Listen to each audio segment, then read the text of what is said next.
morning, good afternoon, good evening. May the good Lord Jesus Christ bless you.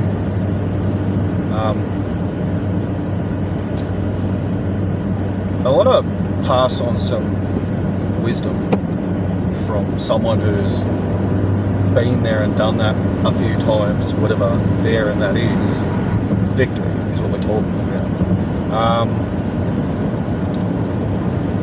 I just want to touch base on every war has its casualties, win, lose or draw, but it's the aftermath. Even if you've had victory, you've still got things to face. And I'm not saying against the best of us, because I'm not saying I'm the best of us, but like I've had plenty of victories, and I understand victory and the ramifications after the war is over. And this morning, something happened, and I want to pass this on, because people of God, this is a month of victory for a lot of you. But if you're like me, the war you've been fighting has gone on for years.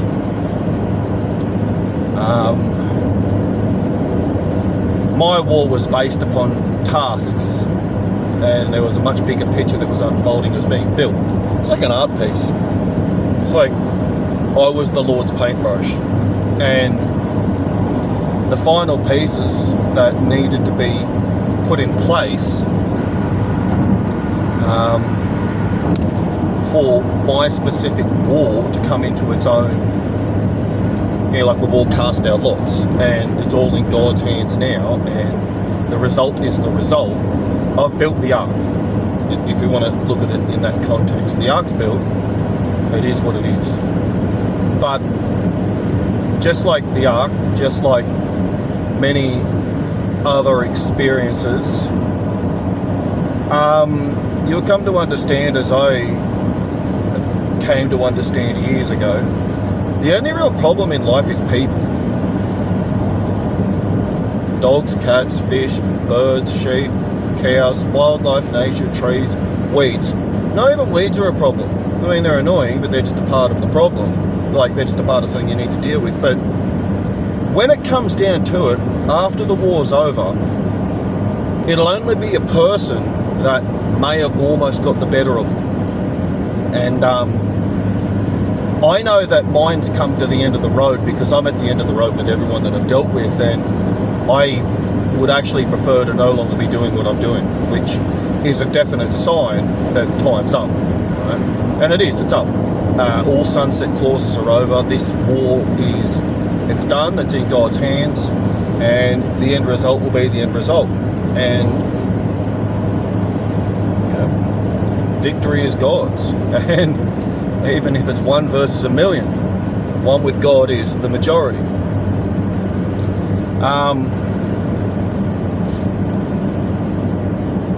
This morning, now I want to touch base upon what I want to touch base upon.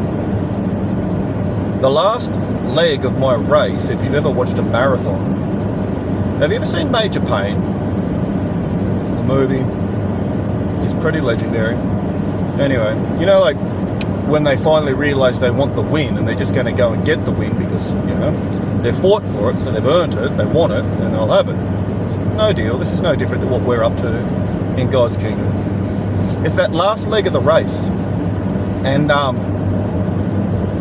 in that same context, in that last 30 seconds where someone will trip you up, our 30 seconds is more like 3 or 4 weeks. And we have the same snake-like garbage where someone is trying to get a stumbling block under our feet. For myself, the main issue was, it was about a week out from my completion. It was really snaky, it was ruthless what was going on. They were trying to hamstring me. Isn't this sun unbelievable? We just had a flood, so the air and the atmosphere is really clean. Anyway, you get used to the hamstringing and the stumbling blocks and all the other coerced workplace manipulations via occupational hazards, just trash, lawless thinking.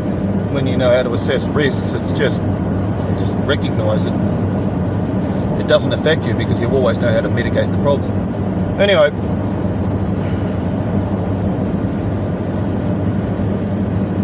Out of the entire dilemma, you'll come to find that like the enemy is the enemy, but sometimes you don't even need enemies when you've got the people around you. They're even worse than the enemy itself, because the true enemy has got into them and they're just puppets.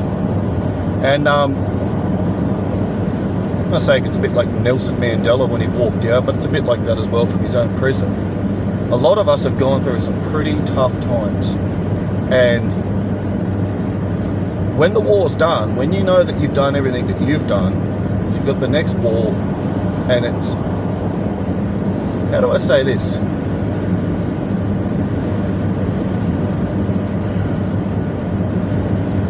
The war that you've just won has been done with valor and class and intelligence. If you can't deal with the war within after you've gone over the finish line, the wrath that you might produce will far outweigh any benefits of what war that you've just won, and you may destroy everything anyway just because of the way you feel about what it is that you've just gone through. Because you've gone through some resistance, right? So, talking about the war after the war, the internal war, and if you don't understand how to deal with that, you might go into a state of deep depression, or you can end up making a couple of regrettable mistakes that you won't be able to reverse once they're done. So, I just want to pass on just stuff. Because it happened to me this morning and I'm tired. I'm still bedridden. The last leg of my journey, I went for 3 weeks straight, and hard work, my forearms and stuff, to feel like, you know, those strongman weightlifters where they have their arms all wrapped up.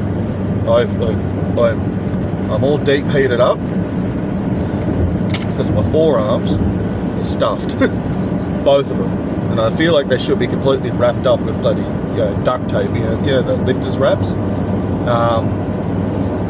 And directly after, there was the day after my little win, I got out of bed and I was still wound up, and I needed to go to town to go and collect some things, dog treats and stuff, really, because it was flooding. It flooded straight after I finished what I was doing. Anyway, after going into town the next day after I'd completed what I did and it was flood raining, I got inside and I took my jumper off, and I didn't immediately swap the jumper for another jumper. It's like a jacket like this. And for that 1 or 2 minutes, my body got cold, and I just looked sideways like that, strained my lower back.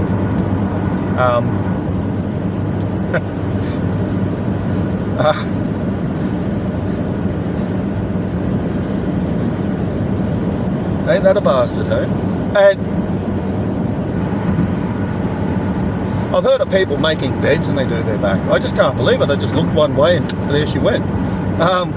And I'm just glad I understand, like, the anatomy as a personal trainer, and like, it's just a strain. I know that, but I know that it was the Lord's way of putting me to bed. And even after it, I was still reluctant. And because I was just wound up, because I've been just driven. I've been so wound up and driven and focused. And so there's two things that you've got to deal with after doing a big win. When you get over that finish line, three things. One,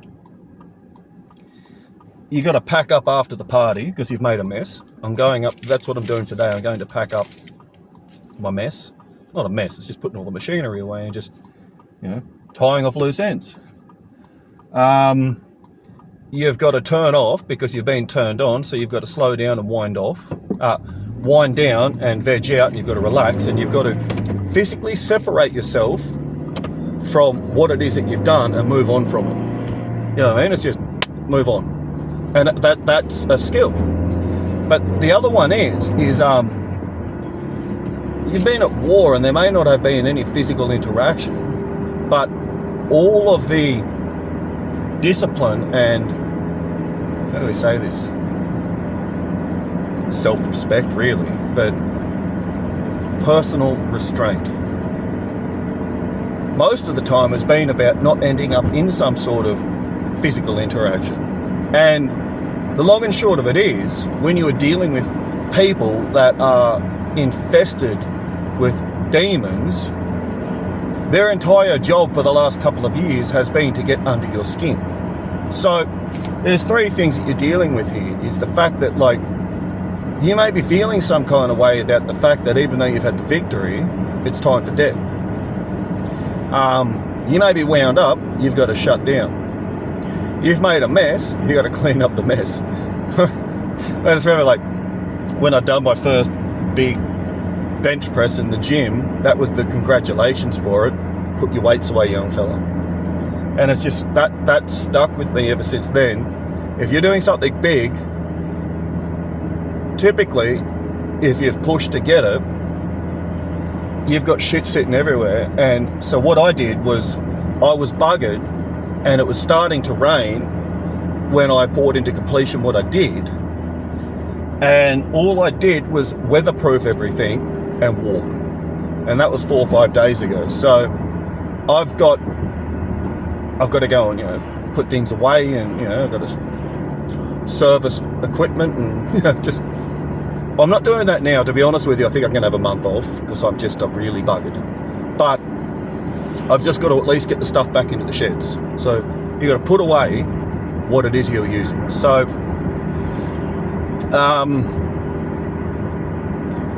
that's first. Let's just grab this one here. I'm just saying, are these tips? Maybe they're tips. When you finish your great victory, just secure your donkey. Make sure it's got food.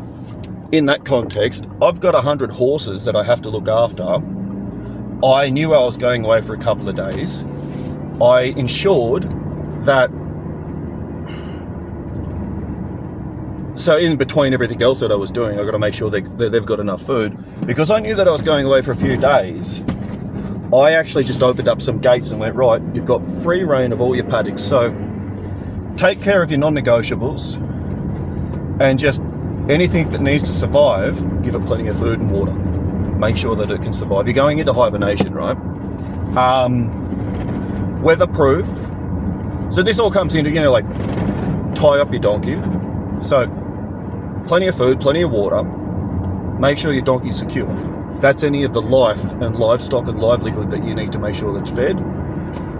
Whatever it is that you're using, your tools and equipment, etc., don't let the rain destroy it. Weatherproof everything. Lock it up, secure it down. You have to batten hatches, just not even decommission, just secure it down. Drive away.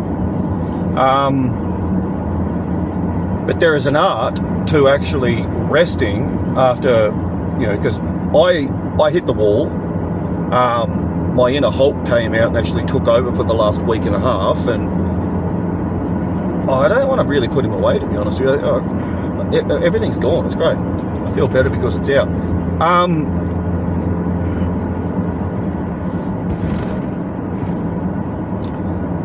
I'm still tired and I'm sore. Sorry. So, tie your donkey down, batten down the hatches.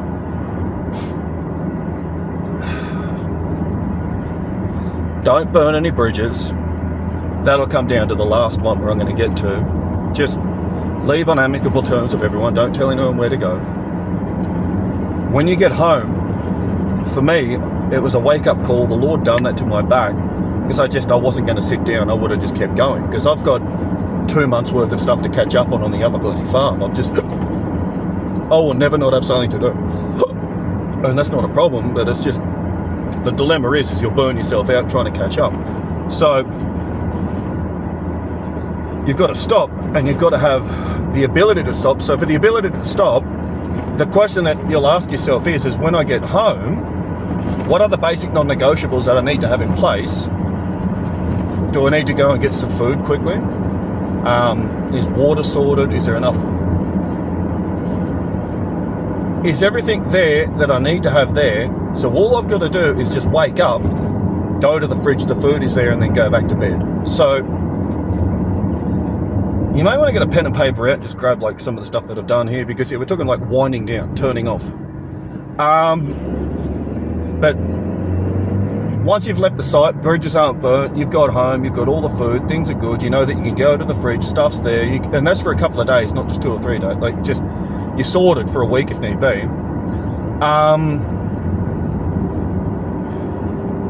Your body's then going to go, right, excellent, survival mode's over, and it's going to let your hair down, right? So, I haven't got sick, but physically speaking, I won't be doing the gym for about 5 or 6 weeks. And I'm going to have to do that because everything I was doing, there's 25 kilo bags all the time, you're just picking them up and throwing them everywhere, but that took its toll on my forearms, and your forearms, along with your grip, also affects your biceps. So it's not just that. My back has my back hasn't copped a flogging because I've got pretty good mechanical movement. It's just obviously the straw in the camel's back from the amount of work that I was doing was the fact that I left my jumper off for a few moments, and it was a cold morning and I got strained. So that's put me in bed. Now, the next step is you've got to shut down now. So I came to recognize that I've been at it for so many years that a part of being as a personal trainer, like, this is my job to help others, I'm not talking about like having someone train me for 6 months. I'm talking like ridgy-dig, high distinction in anatomy and physiology, and like developing pristine physique and technique. We just top-notch stuff. Anyway, a part of that was rest, and it was just something that it was sitting in the back of the subconscious, or in an organised location, in the library. I had to go into the individual library to just grab the dilemma. And the dilemma sometimes is you don't know how to turn off because you're wound up. And getting on your phone's no good, because on that phone, right, or on that computer, well, you're following social media and you're recognising that even though you're not walking or moving around, your mind's wound up. So you need to have your own tips and tricks, whatever that is for you, as long as it's not drugs and alcohol, because you can understand why people drink and smoke and take medicinal herbs, is because it shuts you down quick smart. So because we're sober, if you don't have those medicinal approaches, you may not have breaks. So you've got to learn how to find the breaks.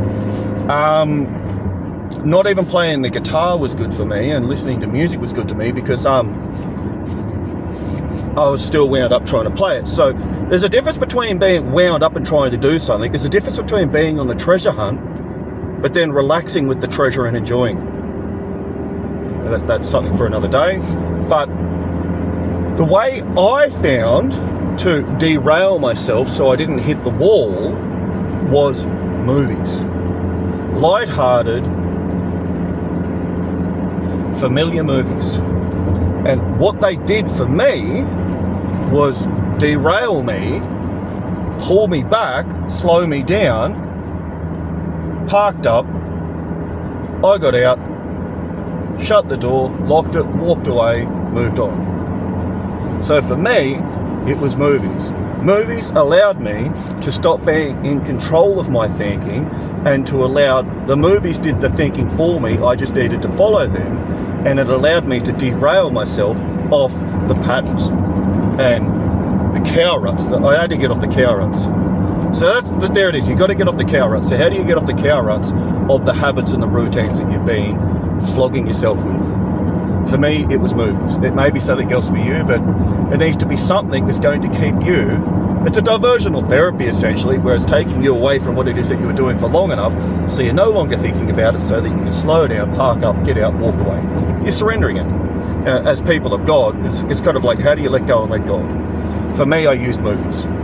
Now, the last piece that I want to touch base upon here is this morning when I got out of bed, because I didn't really want to get out of bed, but because of the nature of the project that I was doing, I've got some loose ends to go and tie off, even though it's a public holiday, and even though I am still injured and I'm just not doing very well physically.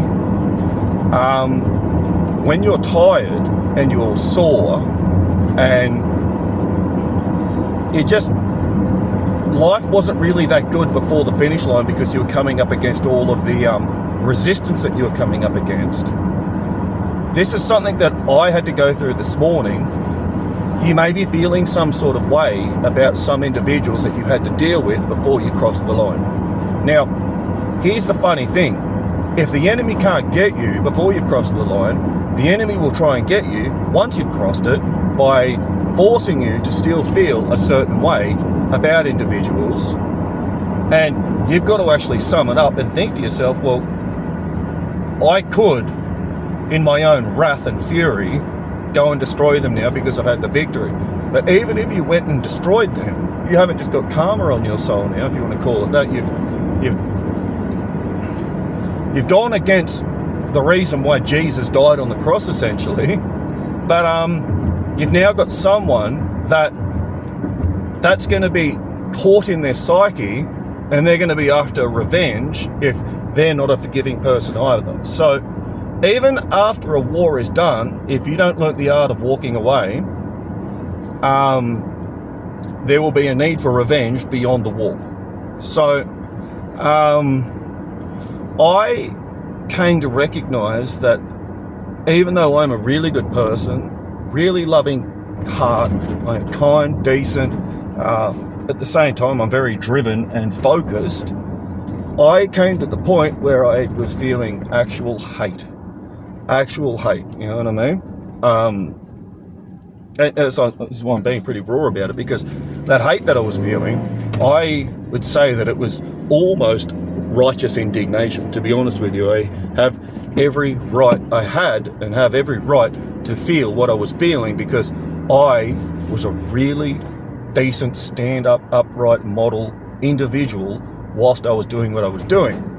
The way I was feeling was to do with the treatment and the behaviour that I was constantly having to endure whilst I was doing what I was doing. And this morning, as my body was sore and I was tired, I actually felt that, heart was out, and I was just angry. Now, I recognise that through that anger, we know our own capacity and our own strengths, and that wrath, that's something that you don't even want for your enemies, because you'd ruin their lives and your own. It is what it is. But it was through that wrath and that anger, I didn't do what I'm about to tell you next because I was seeking revenge on any individual. I did it to free myself from the burden of it. Recognise and honour your feelings. I recognised and honour that I was feeling a sense of pure hate. Right?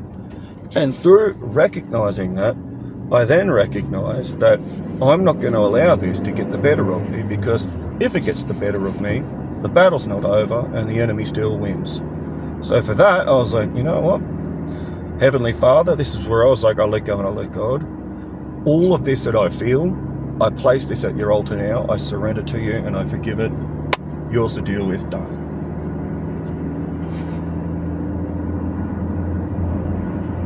And it left. So, there's your list. This may help you, because you may be about to go over your own finish line. And I've been there for a few of them, so I knew to be cognizant and self-aware of particular points. It's been a while, because I've been on this journey for so long that I've had to actually use the tools. So I had to get a couple of rusty old tools out. So here's the tools, and techniques, or just things to be mindful of. Look after your non-negotiables. Make sure everything that needs to be fed is fed. Tie up your donkey. Batten down the hatches. Just make sure your donkeys, everything's weatherproof. Just walk away. Don't burn any bridges, because we've dealt with that last. Make sure you've got enough food to give you a week's worth of survival, so you can just veg out. You've got to turn off. I used movies. Screens aren't going to help you here. You need to be able to find a way to derail yourself without hitting a wall to stop, so that you can get off the rails, get out of the cow ruts of the routines, slow yourself down, step out, shut the door, walk away, create a gap between it. No longer have that as your reality. And then that final part was letting go completely of the hurt and everything else and letting God. Surrendering that hate that you may have been feeling over the fact that, like, you know, you've won, but everyone was running to the line at the same time. You know? If there is anything to be repaid, may God repay it. That is not my business. That will serve its own lesson in itself, because you don't need to be thinking about any of what that is. That's up to God to think about that. You need to focus on what's coming next, because this is the last part that I want to talk about. Don't think that the goal that you just achieved is the finish line. It was just a means to an end. And that means to an end is it was just the new beginning. If you don't grab that, you might fall into a depression. So always have a goal beyond the goal. That allows you to go, look, if I'm going to have a rest, I'll rest up for a week or two, because then I've got to focus on what's next. Look, we're going to pull this up now. Jesus loves you. May the Holy Spirit guide you in your own decommissioning after going through some severe hardship. And may God bless the life out of you. Have a good day. Bye for now.